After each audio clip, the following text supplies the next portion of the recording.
Ako niya. Ay, hindi pala. Ipapasyal ko pala yung mga anak ko sa sa SM, sa Linggo. Ayan, mag-gagawin ko lang ako. Apasyal ko sila sa SM. At gusto nilang manood ng sine, yung Toy Story 5. Wala. So, mag-alagalag kami sa Sunday. Sana lang yung masyadong malakas ang kulay.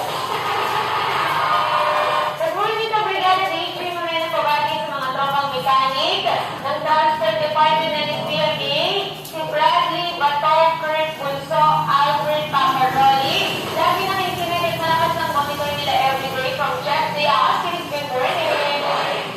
Happy birthday pala kay Sir Jobber Chavez Dalonginian. Thank you po, ma'am. Wala po yan kay Ma'am Elvira Baruza. Maraming abangers DJ ko, sabi ni Ma'am Perla Lozado. Kaya nga, maraming abangers. Tapos, syempre, ito namang bagong break up at ikaw-tiwin. Papatol din naman agad.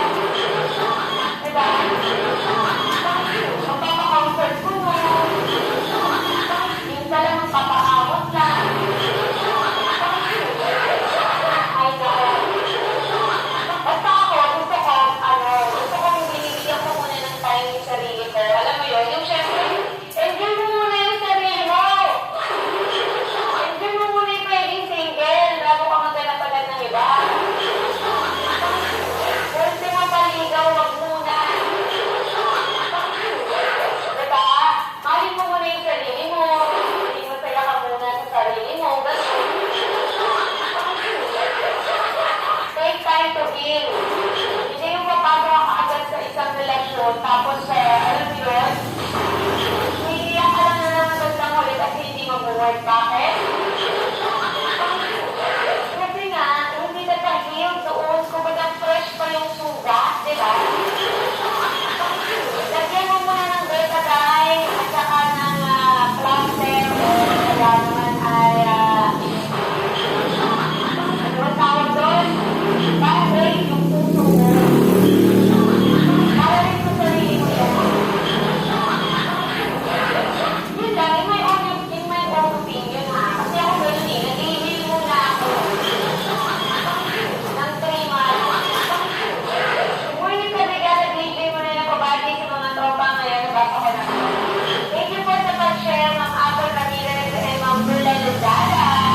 At alam na nga, naniniwala po ba kayo? Sa 3-month rule matapos ng break-up na dapat maghintay ka muna ng 3 buwan bago ka magkaroon ng bagong pag-ibig para i-respeto ang nagdaang relasyon. Diba? At respeto namin sa sarili mo.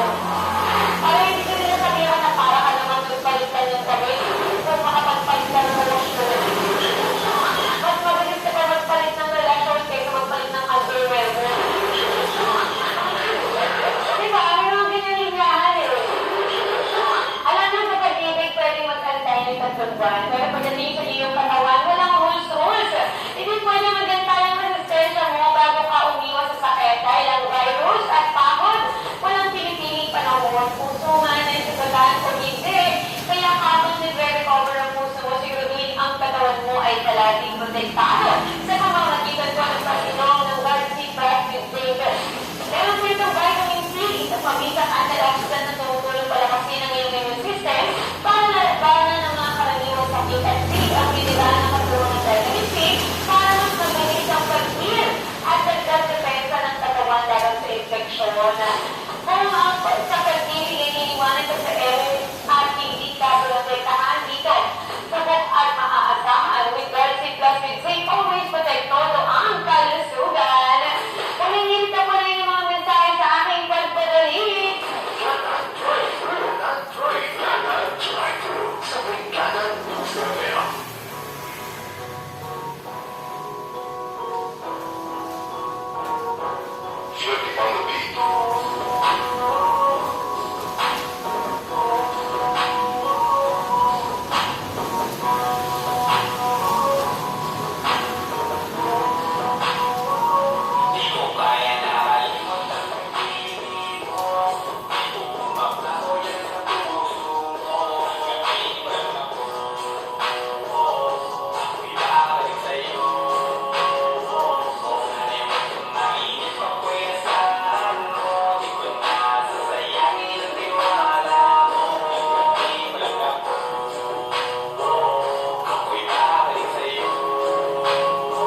Yan.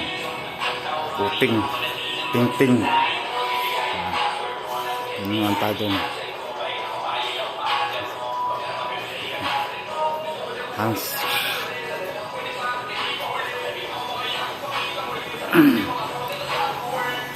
Okay, hanggang dito na lang mga kort. Bye-bye.